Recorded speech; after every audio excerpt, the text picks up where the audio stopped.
Salam dostlar, kanalıma xoş gəlmisiniz. Bu gün yenə sizlərlə tam fərqli bir mövzuda danışmaq istəyirəm.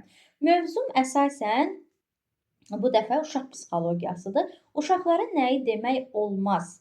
Hətta bu videomu dönə-dönə xahiş edirəm ki, bütün valideynlər izləsinlər. Mən uşaq tərbiyəsində bacardığım qədər çoxsaylı psixoloqların dediklərini dinləyərək çalışıram ki, bunu öz həyatımda, öz evladıma da tətbiq edim. Hətta bəzi hallarda olur ki, insan özü də nəyisə yanlış edəndə təkrar həmin videoları izləyərkən və yaxud da psixoloqlardan məsləhətlər alan zaman düşünürük ki, biz bunu yanlış etmişik.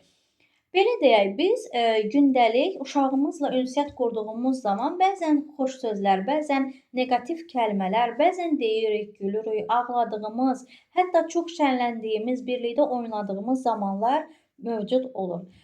Çalışmalıyıq ki, uşağımıza pozitiv hisslər, pozitiv sözlər ötürək. Çünki uşaq müdafiəsiz olduğu üçün biz ona dediyimiz bütün kəlmələri özünə yaraşdırır, özünə hopdurur.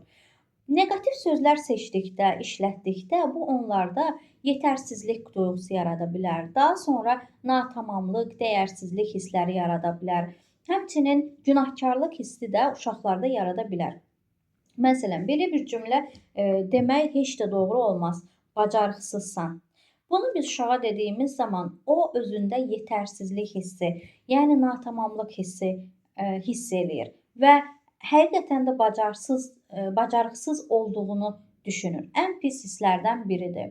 Və yaxud da 100 dəfə dedim, onsuz da sən başa düşmürsən. Yəni sən başa düşən biri deyilsən. Yenə də özündə natamamlıq hissi yaranacaq və o uşaqlar gələcəkdə ailə qurduqda sən onsuz da 100 dəfə deyirəm, bunları başa düşmürsən kimi ifadələr eşitdikdə onu yaxşı hal olaraq, yaxşı ifadə olaraq qəbul edəcək. Çünki zamanında valideyni də deyib və uşaq onu artıq öz üzərinə hopdurub. Bunu normal bir hal kimi qəbul etməyə başlayıb. Digər bir şey isə sən onsuz da söz başa düşmürsən.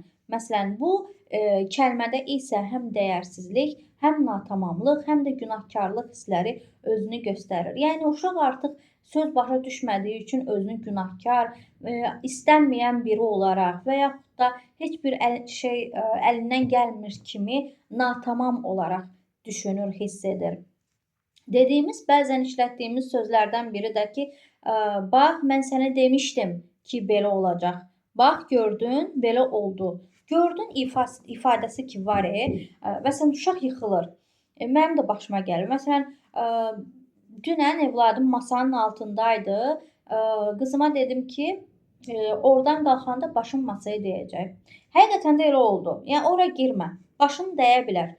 Təkrarən mən ona gördün ifadəsi işlətdikdə, mən onda artıq özünü müdafiəyə keçid formalaşdırıram ki, o mənə başlasın cavab qaytarmağa, yəni özünü müdafiə eləsin. Amma mən ona gördün sözünü demədikdə, o özünü şəxsi mühakimə edir. Yəni düşünür ki, hə, həqiqətən də valideynim mənə bunu dedi və doğrudur. Və yaxud da yolda gedərkən ora getmə, bunu eləmə dediyiniz işi əgər uşaq görürsə, edirsə, təkrarən ona gördün, mən dedim, qulaq asmadın, belə oldu sözünü deyiriksə, o da əksinə bizə cavab qaytararaq özünü mühakimə etməyə, müdafiə etməyə başlayır. Lakin biz ona gördün ifadəsi demədikdə, yəni hadisəni öz axarına buraxdıqda, o şəxsi olaraq özünü mühakimə edir ki, axı bu mənə deyilmişdi, mən bunu etməməli idim. Belədə uşaq daha tez nəticə çıxarır və daha doğru nəticə çıxarır. Yoxsa yenə eyni şeyi təkrarlayırsa, bu artıq onun öz seçimidir. Demək ki, bunu etmək ona xoş gəlir. Belə hallar yaşayırıq bəzən. Məsələn, evimizə qonaq gəlib salamlaşmaq lazımdır. Biz uşağı məcbur edirik. Salamlaş, əmiyə salam verməlisən, sənə filan şey alıb, təşəkkür etməlisən. Yaxşı, bu bədən uşağın, bu düşüncə uşağın, ümumiyyətlə, yəni uşaqda mən faktoru yaranır. Əgər biz onu nəyəsə məcbur ediriksə, o fikirləşir ki, bu mənim seçimim deyil. Yəni biz bunu uşağa həmin anda təkid etməməliyik. O həmin anda inciyə bilər, küsə bilər. Onda bu mənfi hallar yarada bilər. Lakin zamana buraxdıqda, məsələn, əgər çoxsağol deyiləcəksə, bunu birinci valideyn etməlidir. Uşaq valideyndə gördükcə yamsılayır və doğru tərbiyə alır. Belə bir söz var ki, tərbiyə verilmir, tərbiyə göstərilir. İnanın ki, siz necə olacaqsınızsa, zamanla evladınız da sizin etdiklərinizi təkrarlayacaq.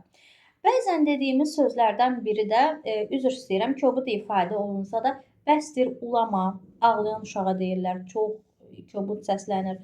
O uşaq artıq özünü dəyərsiz, yetərsiz, hətta günahkar hiss edir və yaxud da deyirlər, məni boğaza yığmısan, əsəblərimi korlama. Yəni uşaq özünü sanki bu dünyada artıq hiss eləyir, yetərsiz hiss eləyir, dəyərsiz hiss eləyir. Çalışmalıyıq ki, evladlarımızı özgüvənli, rahat, azad şəkildə böyüdək ki, gələcəkdə onlar bir şəxsiyyət olaraq formalaşa bilsinlər. Bəzən öyrədirik uşağa ki, ora gəlsəm pis olacaq. Uşaq artıq orada böyükdən qorxmalıyam şüur altına yeriyir və yaxud da qorxudan zaman bax filankəs əmi gəlir və yaxud da oradan filankəs sənə qışqıracaq kimi ifadələrlə onu böyüklərdən qorxmağa, çəkinməyə vadar edirik. Bəzən qorxu obyekti olaraq polislər göstərilir. Bax, orada polis əmi var, sənə acıqlanacaq.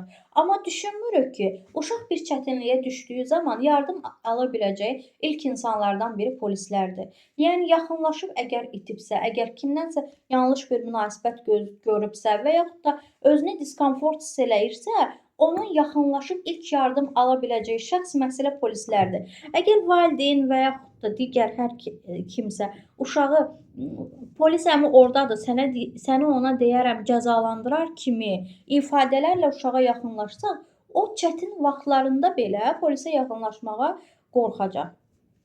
Daha sonra bəzən uşaqlarımıza hədiyyə alırıq, uşaq həmin anda hədiyyəni sındıra bilər.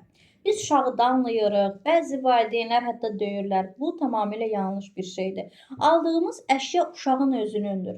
O necə davranmaq istəyirsə həmin əşya ilə o cürə də davrana bilər. O bunda sərbəstdir. Siz onu cəzalandırmaq istəyirsinizsə, sadəcə almaya bilərsiniz.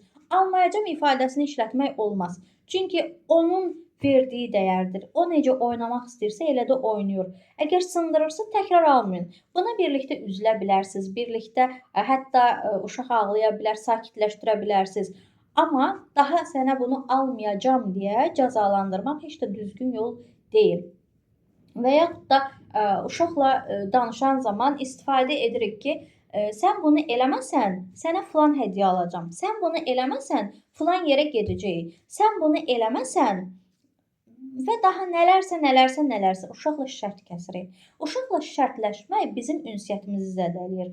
Artıq uşaq bizimlə ünsiyyət quran zaman gözləyir ki, başqa bir alternativlər də olacaq. Məsələn, valideynim deyəcək ki, bunu eləməsən belə olacaq. Onu eləməsən filan şey olacaq. Bu ünsiyyətimizi zədələyir. Sonra yaxın zamanlarda, gələcəkdə biz artıq evladımızla danışarkən evladımız bizə sözlərini seçərək deyir. Normal bir ünsiyyət qura bilmirik. Bizim bu yetişdirdiyimiz evladlar bizim yaşımızda olan zaman psixoloqlara daha çox gedirlər. Nəyə görə? Çünki özlərini yetərsiz hiss eləyirlər, özlərini günahkar hiss eləyirlər, özlərini dəyərsiz hiss eləyirlər. Bunu onlara ötürən biz valideynlərik, hansı ki, bizlər də bunu bilmədən edirik. İnanın ki, psixologiyanı oxuyan zaman hər birimiz öz uşaqlığımıza geri dönürük. Bəlkə mən danışan zamanda kimlərsə öz uşaqlığına geri dönüb fikirləşir ki, vaxtikən mənə də valideynlərim bunları deyib. Düşünün, biz o anda çəkdiyimiz hiss, həyəcan, çətinlikləri bu gün evladlarımız da yaşayır bizim götürüb dediyimiz sözlərə görə. Çalışmalıyıq ki, sözlərimizi doğru seçək. Və yaxud da uşaqla danışan zaman hər hansısa bir hərəkəti edib, onu cəzalandırmaq üçün deyirik ki, axırıncı dəfə olsun. Uşaq artıq fikirləşir ki, görəsən mən bunu təkrar eləsəm nə olacaq? Bəzən marağından edir, bəzən inadından edir, bəzən ümumiyyətlə qorxu içində qalır. Yəni fikirləşir ki, görəsən valideynim mənə nə eləyəcək, kənardan necə görünəcək. Bunlar insanda, yəni uşaqda zamanla çox neqativ hallara gətirib çıxara bilər. Və yaxud da hər hansısa bir iş görür uşaq, evladımızın əlindən alarıq. Məsələn, mənim qızım kiçikdir, ona əsasən deyə bilərəm.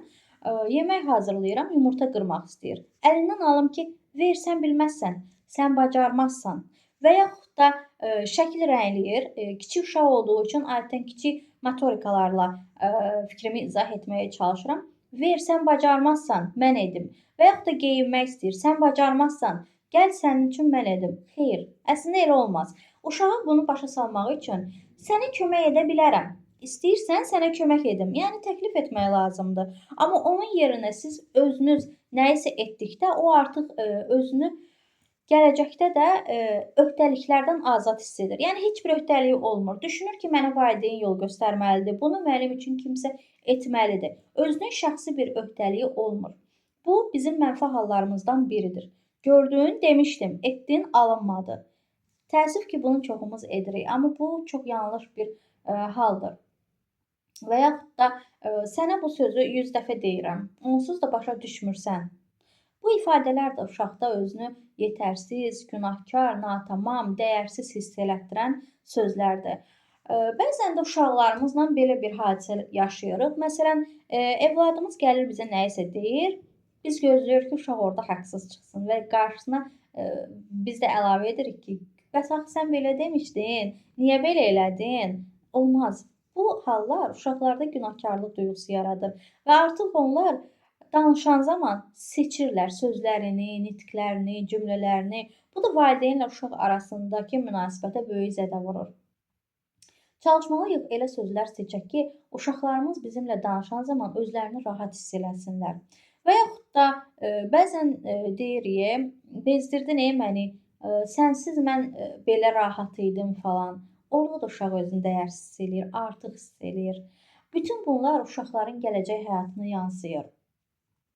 Dil ünsiyyət vasitəsi kimi çox mühüm bir vasitədir. Hətta ağzımızdan çıxan bir kəlmə bəzən hirsli olub nəyisə deyə bilərik. O an üçün düşünərik ki, məsələn, uşaqdır da unudar. İnanırsınız, uşaqlar unutmurlar. Bizim bir kəlməmiz onların bir ömrünə bədəl olur. Sona qədər o kəlmə onlara yapışır. Məcbur qalırlar psixoloqla danışsınlar və yaxud da necəsə o neqativləri öz üzərlərindən atsınlar ki, uşaqlar bunu bacarmırlar, çox çətindir onlara. Bəzən də belə bir ifadə işlədirik ki, məsələn, qorxma. Adətən oğlan uşaqlarına bu ifadələr işlədilir. Qız kimi qorxma, qız kimi ağlama. Qorxunu insan büruzə verməlidir mütləq. Çünki o qorxu insanın içinə, daxilinə axdıqda insanda artıq tamam fərqli duyğular olur. Hisslərini gizlətməyə məcbur olursan.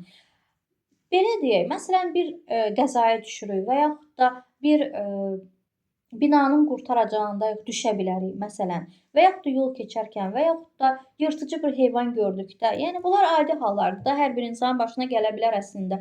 Bu hallarda uşağa durub demək ki, qorxma, sən kişisən, bu sənə yaraşmır, qızlar ağlayar. Bu ifadələrlə uşaqlarınızı heç də alçaltmayın, kiçiltməyin. Heç də doğru seçilmiş ifadələr deyil. Çox rastlaşdığımız ifadələrdən biri də uşaqlarda əgər bacı-qardaş varsa müqayisədir. Heç bir uşağı heç kəslə müqayisə eləməyin. Xalqın uşağı kəlməsi var ha. Bax, o ifadəni heç vaxt işlətməyin. Xalqın uşağı elə sizin öz uşağınızdır. İnanın ki, ən gözəli, ən möhtəşəmi, ən yaxşısı elə sizin öz uşağınızdır. Bəzən əsəbləşirik. Sən onsuz da beləsən, hər zaman belə eləyirsən, sən pis uşaqsan. Bir uşaq pis ola bilməz. Onun aldığı tərbiyə, gördüyü mühit, onun eşitdikləri pis ola bilər. Çünki hər bir uşaq dünyaya doğulanda beyin olaraq ağ vərəq üzərində doğulur ki, tərtəmiz bir beyinlə. Biz nəyi veririksə, nəyi göstərirsə o bizdən onu alır. Əgər evladınızın pis ifadələr, kəlmələr işlətməyini istəmirsinizsə, bunu birinci özünüz eləməməlisiniz.